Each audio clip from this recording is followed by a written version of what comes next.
What's up, everybody? Welcome to Moxie Bets, presented by Caesar Sportsbook. I'm Katie Mox. Today, we're talking Monday Night Football angles. It's another doubleheader in the NFL. TNF picks and recapping yesterday's games. There were some really interesting ones there. So let's bring in Mr. Monday, Danny Brasco. Danny, thank you as always for joining us.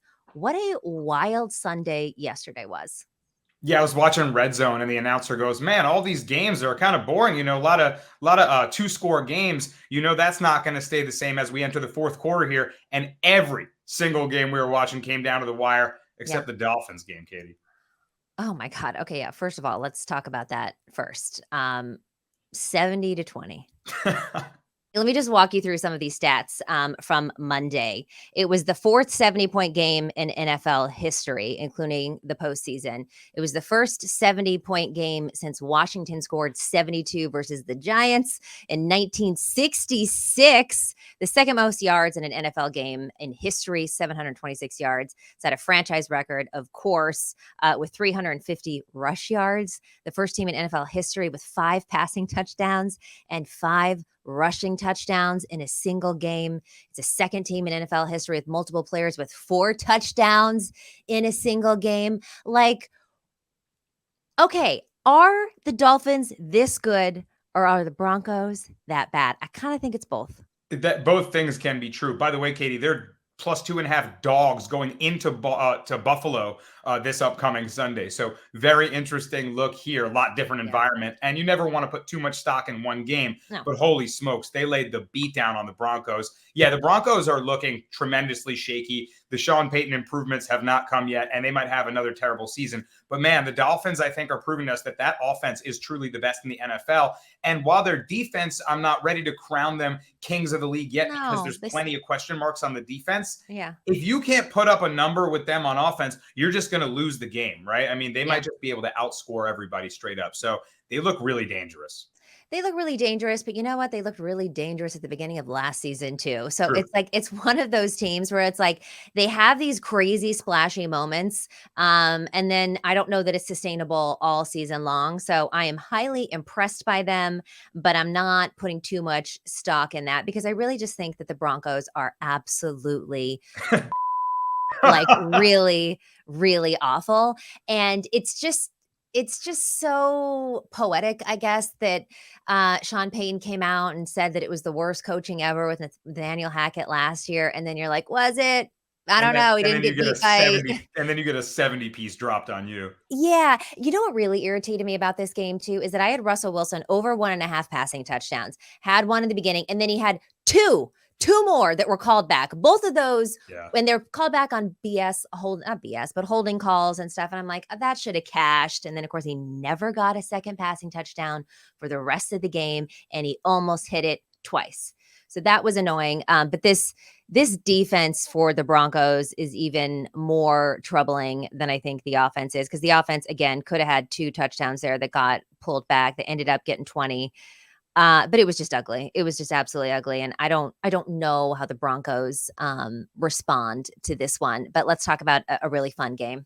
The Cardinals, the frisky Arizona Cardinals, beat the Cowboys 28-16. This was my dog of the week, but I wasn't ballsy enough to take a money line. No. I was grabbing the points, the 12.5. Arizona, first win of the season. Dallas, first loss of their season. Both Gannon and Josh Dobbs getting their first career win as both head coach and quarterback. It was the largest upset loss for Dallas since 2006 versus Detroit. And let's talk about this offense, Danny. Let's look at Dak Prescott, 25 of 40, 249 passing yards, 1 passing touchdown, 1 interception. He was intercepted in the end zone with 3:05 remaining in the fourth quarter. But this defense, right? We keep talking about how good this defense is for Dallas. Danny, Arizona had 221 rush yards against the Dallas defense. 221, 182 of those came in the first half. It is the most allowed by Dallas at halftime since 1991. James Conner was a beast, 98 yards. Like, I mean, you're a Giants fan, right? So you took pleasure in this, but did this poke holes in Dallas? I wish I could have taken more pleasure in watching the Cowgirls falter because I had a great day betting NFL yesterday. I won a lot of bets. This game was not one of them. This was my setback. Your Niners cashed me a great alternate spread against my Giants. I knew the beatdown was coming, so I played the alternate spread for big plus money at minus 16.5. I tried to do that in this Cowboys game, thinking a similar beatdown was coming on the Cardinals.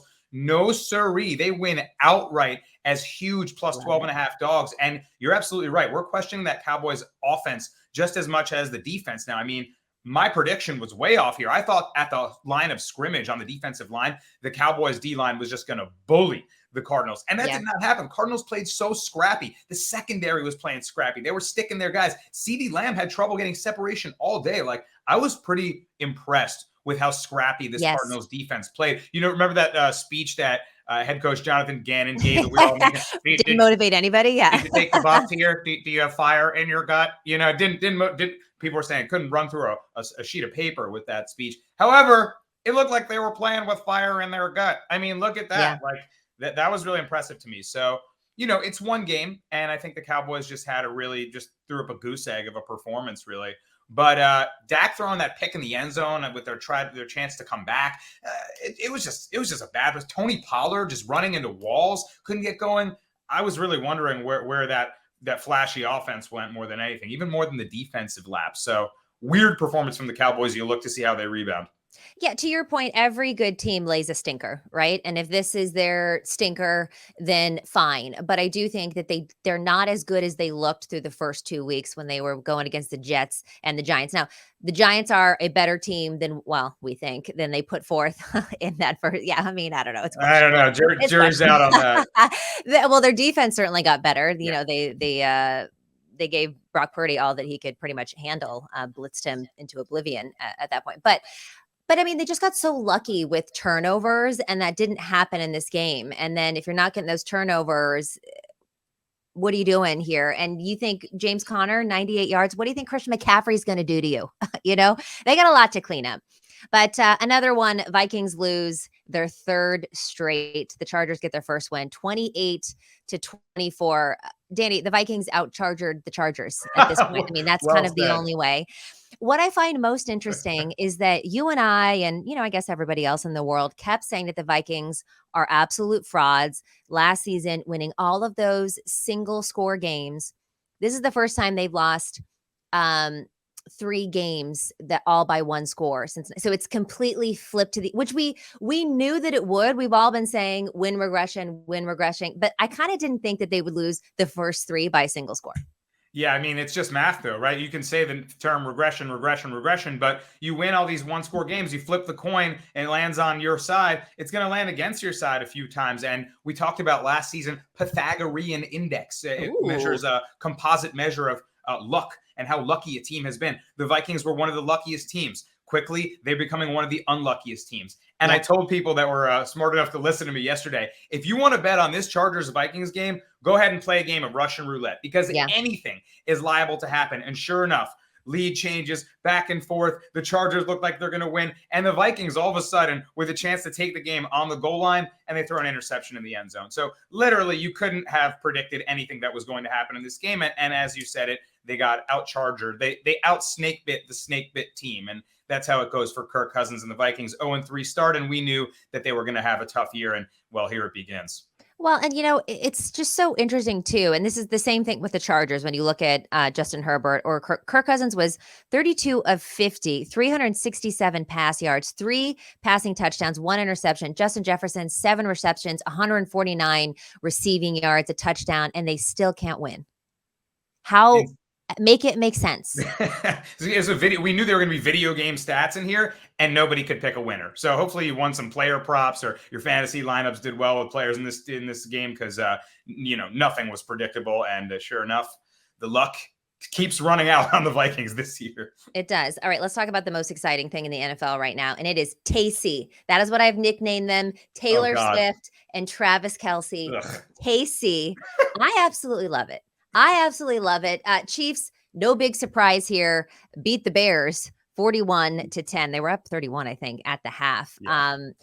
Bill Belichick said today, Travis Kelce has had a lot of big catches in his career. This would be his biggest. And you know what? If Bill Belichick is on to this and likes it, I am all for it. I think it's adorable. I like them both. I've nicknamed them Tacey. Over under 5.5 Chiefs game that Taylor Swift will attend this year. I'm going to take the 6 is a lot. 6 is a lot. How many home games we got left? I mean, was I'm going to take the under. I think I cap her off at, well, okay, this has got to be regular season though, because if they make it far, you know that she's going to the playoff games. Playoff games. Yeah, regular season, I'll go under. I think we cap off at 5.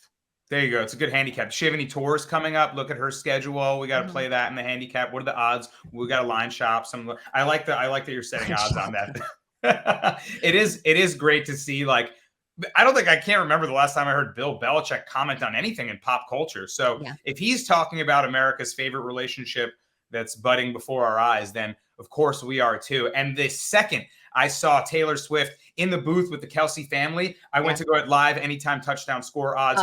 There Kelce was in the second quarter, having scored plus 110. Hammer. It was destiny. It had to happen. First of all, I looked at her and I was like, one of us, because she hit us with the let's go. She was like, let's go. And my girl was like, Taylor, you are one of my girls. So I ship Tacey. I love this. Long live, keep going. And I also like that Patrick Mahomes wasn't the most famous person at the Chiefs game. Do you know what I mean? Like, she outshined Patrick Mahomes. So let's see more of that. I absolutely love it. Let's talk Sunday night football, which there hasn't been a good Sunday night football game as far as I'm concerned so far this year. The Steelers defeat the Raiders 23-18.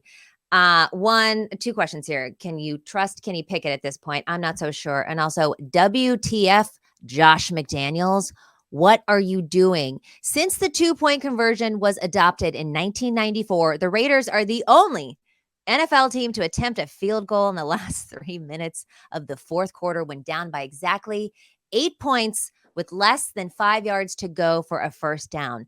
WTF. Now, everyone watching that game can agree. What are you doing? Why would you not go for the score and the 2-point to tie the game? But the way that you've just articulated it, exactly the scenario, and the fact that no other coach in the history of the game has ever done so is why it's so mind-boggling. And you know what? Big shout out to Josh McDaniel.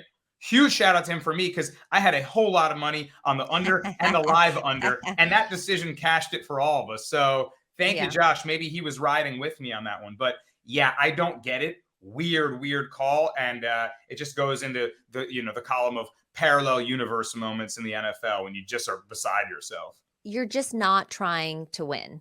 I will say that Jimmy Garoppolo was not available for reporters after they're evaluating him for a possible concussion. Wouldn't be surprised. He got absolutely rocked last night. He was sacked 4 times. One of them, it looked like his ankle had crunched. I guess he seems to be fine. Any thoughts on Kenny Pickett? Pickett, you said, can you trust Pickett? I can trust TJ Watt. The defense behind him can go get it back whenever. I mean, what a pass rush. They look like absolute monsters. So when you have that kind of pass rush and turnover ability right behind you, then you can take the risks that he's taken to George Pickens, downfield shots. So he's got good arm talent. The decision-making will come. And, I want to see him face some strong defenses, really see him, manage a game. So not quite yet. How do you do against the 49ers? I think there's promise there. Yeah, that's true, right? Exactly. So he was seeing ghosts. He was like Sam Darnold in that game, but that was his first game back. He's gonna have a few of those before the great 350-yard passing games. But the arm talent makes that possible. So I think he's a promising future behind a great defense that's got his back. Yeah, I do like Kenny Pickett, as we like to say in this Pick Six podcast. I like his little hands and getting some good wins. But we are going to take a quick break here. When we come back, we are talking Monday Night Football, double-header best bets. We'll also get into some leans for Thursday football. You're watching Moxie Bets. We'll be right back. Why should you bet with Caesars Sportsbook? 2 words, Caesars Rewards. Every bet brings you closer to the type of benefits only Caesars can offer. Hotel stays, VIP experiences, sports and concert tickets, and more. It's not just an app, it's an empire. All right, Danny, let's move on here with Monday night games. 2 games on the slate. First one, the Bucs and the Eagles. This one is interesting to me because the Bucs have outperformed what we thought that they would do. And the Eagles, for me, even though they're 2-0, have underperformed kind of what the expectation, not me, because I've been saying they're due for some regression, but generally underperformed, certainly this offense without Shane Steichen. What bets are you liking tonight? So yeah, they have underperformed, and they're in the bottom, a third of the league in offensive efficiency in a lot of categories. Oof, And I think you're I right; love they're it. missing. I love Sorry. it. I Yeah, love yeah, it. right. The regression was coming, and you called for it, and here it is before our eyes. Because I think Steichen, you're right; they are missing him. The play calling, maybe just the selection, the rhythm that offense had, it's not quite there this season through the first 2 games. So the early bumps and bruises are there, and they're going to have to lean on the defense, which is still getting a good pass rush. You get Blankenship back to help those corners with Darius Slay and Yeah. Against Baker Mayfield, Yeah. who's struggled against pressure and who struggled against really good cover corners like that. You put all those things together, a rocky offensive start for the Eagles, and Baker going up against this kind of front and this kind of secondary. Katie, you know where it's at. It's a primetime game. They've been a cash cow, and I'm the king of the under, baby. We're going under 45. Yeah. Easy decision for me in this game. Yeah, I actually like that. In a weird alternate universe, I'm betting on Baker Mayfield tonight. I'm taking him over 21 and a No half way. pass completions at -127. So the Bucs have been winning games by running the ball a lot, right? They've had a pretty, which is actually kind of interesting for them and how bad their run game was last year. But they're not going to be successful against the Eagles' run defense. They have been just lights out. But their passing defense has been pretty weak to start the season. And yes, I do know that they're going through a lot of injuries in their secondary. Maybe they get some of those back tonight. But opponents have been averaging 106.7 quarterback ratings these for the first 2 weeks, 326 passing yards per game, which is a lot, and have a 7-to-1 touchdown to interception ratio. So they're just allowing big plays. They're allowing first downs. You look at Mac Jones and Kirk Cousins. Okay, Kirk Cousins, we know, can put up the numbers, but Mac Jones isn't exactly a great offensive weapon. Both of them had over 30 completions against these Eagles pass defense. Mayfield had 34 attempts in each of his first 2 games, completing 21 and 26 passes. So right around this mark. And look, the Bucs are 5.5-point dogs, so they're going to be playing from behind here, right? That's what that logic says. So you think that Mayfield's going to be slinging it, throwing the ball a lot. So I like him to get 22 completions. And I have a world where, because I have a contrasting angle for my next bet, but I have a world where both of our bets hit, because I think that, Baker, who struggled with pressure, if he's under pressure from that defensive front, maybe they run a lot of quick hitting stuff, get the ball out, screen action, and that can rack up easy completions for you to get over this number. So I see a world where, the quick hitters get you to win this. Yeah, and I could see them messing things up in the red zone. I'm not saying they're scoring a lot of points. I think he's just getting these completions, and then we'll go from there. But for my second bet, I'm going to the other side of this. I'm going to take AJ Brown over 16.5 receiving yards. It's juiced to -129. I talked about the pass defense for the Eagles being bad, but like who's worse? The Bucs. The Bucs have a bad passing defense, especially to top receivers. You look at Justin Jefferson and DJ Moore. They both had over 100 receiving yard games against the Bucs. And we saw AJ Brown visibly upset on the sideline. What was it, last Thursday night? He had a heated conversation with Jalen Hurts. He only had 29 receiving yards, his second fewest since joining the Eagles. Last season, Danny, he actually ranked 4th in yards per reception at 17. He's averaging less than 10 for the first 2 games of this season. Devontae Smith nursing that hamstring thigh injury. He has been cleared to play, but I expect the big dog, because I still think that AJ Brown is their number 1 receiver. I think that the big dog is going to get fed tonight. I could see him with one big breakout reception that could also lead to a touchdown, because the Bucs have allowed the 3rd most red zone passing touchdowns, 22 last season. Hasn't exactly gotten that much better this season. So a +135. I don't hate him to get into the end zone, but I definitely like him over his yards. I like that. I might tell you on the Anytime TD, because you always like to kind of bet on that angle that, hey, you saw them beefing in the locker room, you saw them talking it out. Go get your guy back on track. Get that chemistry going. He asked for it, then let him receive that touchdown. So I like that. Well, and also, if I'm not mistaken, I think he had a touchdown last week called back, AJ Brown, right? He got into the end zone. Yes. And then I think, so yeah, feed the big dog. And I'll give you another angle there. The way to beat Jalen Hurts for a lot of defensive coordinators of game plan against him is to drop back and play zone. He's good against the blitz. He gets away from that pressure, and then he can beat man-to-man. So in zone coverage, that's how they've beaten him. But over the middle, that's where A.J. Brown thrives. That's why they got a receiver like A.J. who can help Jalen Hurts over the middle and beat zone coverage and sit down in those zones. So A.J. could get a lot of catches there if Todd Bowles is a little less aggressive with the blitz. And then if he is aggressive, A.J. Brown is going to destroy man coverage. So I see a world where Brown definitely breaks a big one and maybe gets into the end zone. I might tail you on that one. I like. Hell yeah. All right. Is that did you give a second bet? No, I did not. My second bet in the Bucs Eagles game is actually going to be against Baker Mayfield. And Katie, I'm remembering last year in a primetime game where Baker took over for the Rams, was it? Oh God. Yes. When he had that heroic, yes. Do you remember we had the Faker Mayfield fade parlay where we played we played under completions, under yards, under pass TDs, under for the game. We cashed it. It was a huge, I gave it out on on Instagram and everyone was like, the Faker Mayfield, people loved it. I'll never forget that, Katie. So we're riding for the culture. Baker Mayfield under 226.5 passing yards. I think he's going to struggle against James Bradbury, Reed Blankenship, Slay, this secondary, and this pass rush with Fletcher Cox and Hassan Reddick and company getting after him. If the offensive line can't hold up, then they're going to be in trouble. Also, this referee, I forget his name, but he's actually over 60% to the under. He calls a lot of holdings. A lot of holding callbacks create deep 2nd and 20 scenarios. I think Baker's just going to have trouble get going on offense. Helps the under passing yards, and all my angles kind of coincide today. So give me Baker under passing yards. All right. So you got another Faker Mayfield. And look, he could potentially get the completions and still under on the yards. We'll have to see. That's what I'm saying. Because I don't, the Eagles are allowing, we'll just have to see. Also for your completions and for my under yards, those can both happen in a negative game script. If the Bucs are down and trailing and Baker needs to just get a lot of little dink and dunks completions, but doesn't quite, make the big plays to get it done, there you have it. We both win. All right. I love it. Let's move on to the second game of the night. The Rams versus the Bengals. The Rams are 2.5 point. Well, I think, did this line flip? Hold on, let me pull up. It's tickering between 2.5 and 3 right now on the news, hinging on the news of Joe Burrow and his calf and if he'll play as a game time decision. But I see it kind of right between plus 2.5, plus 3. Yes. So as of noon on Monday, guys, the line right now is Rams +3, plus 135 on the money line. This total 43.5. Of course, Cincinnati minus 160 money line, getting a field goal there, -3.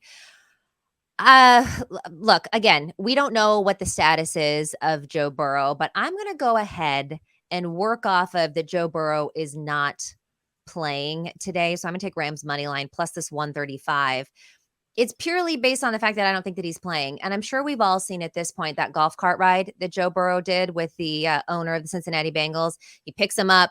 They cruise around in a circle. He gets dropped off.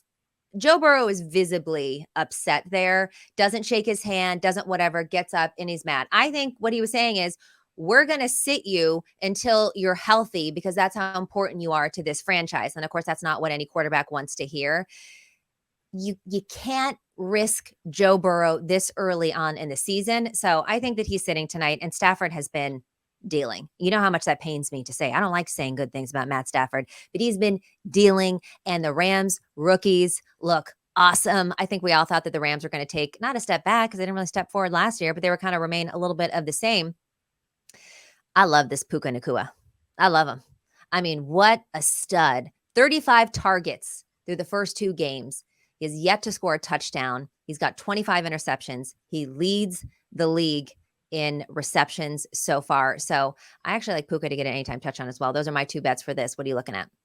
How do I not tail that? Puka. I love this guy too. And I love the breakdown you had on this. Sports betting is so interesting for this reason. I love what you're doing. You're handicapping relationships and reading in between the lines, right? Yes. You're looking at conversations that Jalen Hurts and A.J. Brown are having and saying, you know what? This is a motivation spot for A.J. Brown to get going. You're looking at a conversation that Joe Burrow is having with management and where he looks a bit dejected and maybe is getting the news that he's not going to be playing on that Monday night primetime game. I love that. And hey, there's also been a lot of speculation about this walk he's been doing in between practice fields. The Bengals players have to cross this weird street that's kind of an odd little thing in their facility. And a lot of people are like, hey, why do they have to walk over the street? In any case, Joe Burrow's doing it. and he looks to have an odd gait, very stiff in that leg. Everyone's commenting on every step he's taking. It just feels like he's not going to play. You're going to put him up against Aaron Donald? No, sir. No, Too sir. risky, right? Yeah. That's a great point too. Just too much of an injury concern against that defensive line who's been absolutely, the offensive line for the Bengals crumbling around Burrow, the entire city of Cincinnati screaming, please protect our boy.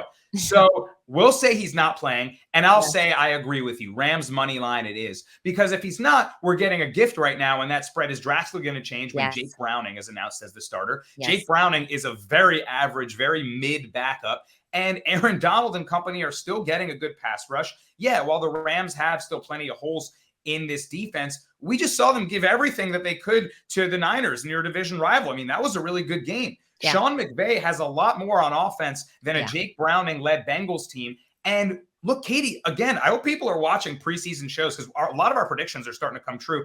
We had Bengals under 11.5 wins. We thought that win total was egregiously high, right? And all of a sudden, there's almost no way they hit it now. Yeah. No, they can't. They might not make the playoffs if they start 0-3. The numbers for teams that start 0-3 are bad in terms of their prospects to make the playoffs. So, look, we might be looking right at that right now. And Puka and this offensive and this receiving corps is actually, I think, going to succeed against a secondary that faced a lot of weak quarterbacks last year that might quickly get exposed this year. So Bengals, they're looking shaky right now. I think Stafford and the Rams have more than enough ways to win this game. I like Rams plus 8.5 in a 6-point teaser. You want to use that up? Don't know how that leg loses if you combine that. And I'm with you, Katie. Give me Puka props. Give me Rams money line. We're smacking the Rams in this spot. Yeah, and I think, the Bengals have been getting beat in the ground game for the first 2 games. So I think people think, the Rams are just going to run the ball because that's what's working. But to your point, they haven't really seen a prolific passing game. And Matt Stafford doesn't want to run the ball. Matt Stafford wants to throw the ball. And when you got Puka out there, who's just got, 10 receptions or 20 receptions in the first game, 10 receptions in the second game versus the Niners, which is a damn good defense. Yeah. Puka is getting take him over on his yards, take him over on his receptions. We should have a Puka parlay, actually, taking the over on everything for our guy Puka. That just sounds great. So Puka parlay for the culture. And Katie, 35 targets, 25 receptions through the first 2 weeks. I can't stress that enough. That's insane. Yeah. Puka, say less. Yeah. Oh, okay. We'll take them over receptions, over yards, anytime touchdown. The Puka parlay for the Moxie Bets culture. Sold. All right. Let's talk about Thursday. Let's talk about Thursday night now. Any leans for this game? You got the Lions, 1.5 favorites over the Green Bay Packers. You can take Packers money line at even money. This total 45.5. Both of these teams are good. I mean, I know that the Lions lost to Seattle, which shocked a lot of people, not me. I didn't have Seattle money line, but I had them getting the points there. Oh wait, am I on drugs right now? Monday is hard for me. Yeah. Was Seattle an underdog? They were in Detroit by 4 points, 4.5. And they ended up winning outright. 4.5, and they won outright. Yes. Okay. I did take that because there was another game where Seattle was favored and they ended up losing. But maybe that was actually the Rams game. Mondays are tough. Yep. Mondays are tough. That was the Rams. You got it now. NFC West lines. You got them. Give me a minute and I'll get there. But yes, anyways. And the Packers, a lot of love for Jordan Love. Any leans for you on this one? Obviously not making any bets yet. Yeah, nothing in quite yet. This is a dicey game, NFC North rivalry here. It's going to be in Lambeau, so that definitely impacts my opinion. I had the Packers money line. I'm thanking my lucky stars. 18 unanswered points to come back down 17-0 against the Saints after Derek Carr goes out with an injury. So now the Saints have Jameis, and Jordan Love continues to operate. I mean, he looks good. He looked bad for 3 quarters in that matchup against a vaunted Saints defense. But now I'm wondering, can he go do the same thing against Detroit, who's got a similar kind of gritty, good man-to-man squad, good pass rush, and the lines not too dissimilar to the Saints defense. So stylistically, I think it could play out the same. Just out of an in-division outdoor game in Lambeau, I have to lean under 45.5 through that key number of 45 as well right now. Because the Lions aren't dazzling necessarily with a very banged up offense. The Amon-Ra St. Brown, Jahmyr Gibbs, it's not putting up 40 quite yet. They're still scrapping out games. So I think an in-division outdoor stadium game, that those are good trends for an under there. So right now I lean that way, but TBD. We'll see. See, now I was leaning over, but is Amon-Ra St. Brown, is he like No, questionable? he played last game and he had a good Oh, game, yes. but he's been banged up. He's Yeah. been dealing with an ankle injury, Yeah. along with a lot of that offensive line. Panay Sewell and those guys, a lot of them were banged up, still played through it, and Yeah. they're getting healthier, but they have dealt with a lot of injuries to start this year. I lean over on this one. And again, not taking this one to the window quite yet, but I do feel like Jared Goff has been kind of dealing. Yeah. Hasn't necessarily translated to wins, but we know that the Detroit Lions can put points up on the board. And I've been really impressed with Jordan Love and how he's able to move this offense for the Packers. And let's not forget, the Lions knocked the Packers out from getting to the playoffs last year. So there's a lot of saltiness, I think, on the Green Bay side. And we know that Dan Campbell's always out to cut, to bite some kneecaps off. So I think it's going to be a fun one.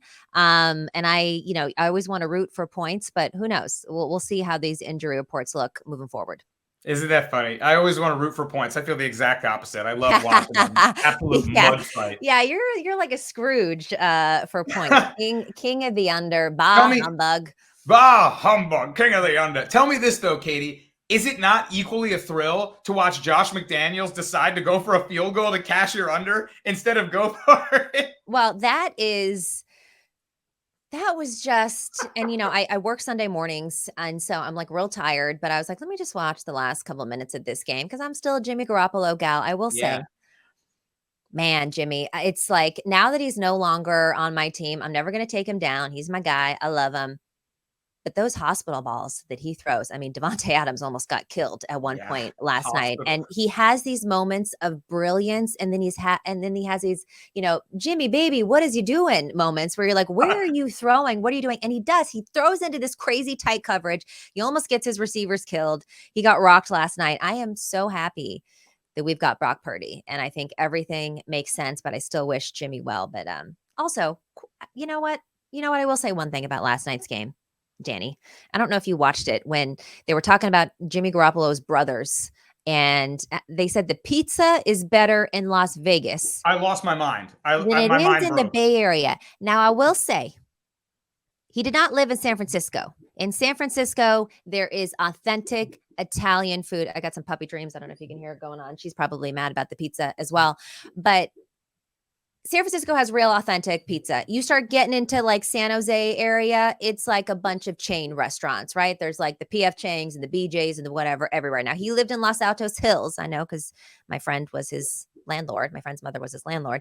And I don't know about the pizza there, but I can't believe that Vegas would be better than the Bay Area when it comes to pizza. That's wild to me. Look, I can't speak for the Bay Area. I'm not a California guy. I'm a New York guy. Okay. So I have a PhD in pizza. All right. I got cousins that own pizza shops. All right. So you want to tell me, I don't care where you're coming from, California, Timbuktu. You want to tell me, I got to Vegas. Thank God the pizza's so much better. I was just in Vegas. I'm going to tell you right now, the pizza's not better there than anywhere, okay? No dough. It's about the water, people. They don't have the water to make proper dough in Vegas for the good pizza. I'm going to leave it there. Here. I just figured out why I think they said that. Because I'm sure that in Vegas, there's Chicago-style deep dish pizza there. They're from Chicago. I'm sure there's no deep dish pizza places, I don't think, in the Bay Area. I think they just found Chicago style in Vegas. Yeah, I mean, there's also an $8.99 prime rib from 4:30 to 6:30 at Binion's Casino, $2 limit blackjack. Go ahead, tell me how that turf steak is too. On that note, Danny Brasco, thank you for joining us today. Always bringing the locks and the pizza takes, which we appreciate. You can follow him at Danny Brasco across all social media platforms. Danny, you want to just give us a quick thing on what you got going on? Yeah, I mean, football season start cooking, so make sure you're following me on Instagram and Twitter at Brasco Bets. I'm always putting out useful stuff, and let's keep the NFL season going strong. It's been a really great start. Let's go. All right, this has been Moxie Bets presented by Caesar Sportsbook. Don't forget to follow us on social at Moxie Bets. And while you're at it, like, comment, and subscribe on this YouTube video. Support the culture, especially if our Puka Parlay cashes. Thanks for joining us. We'll see you Thursday. Puka Puka.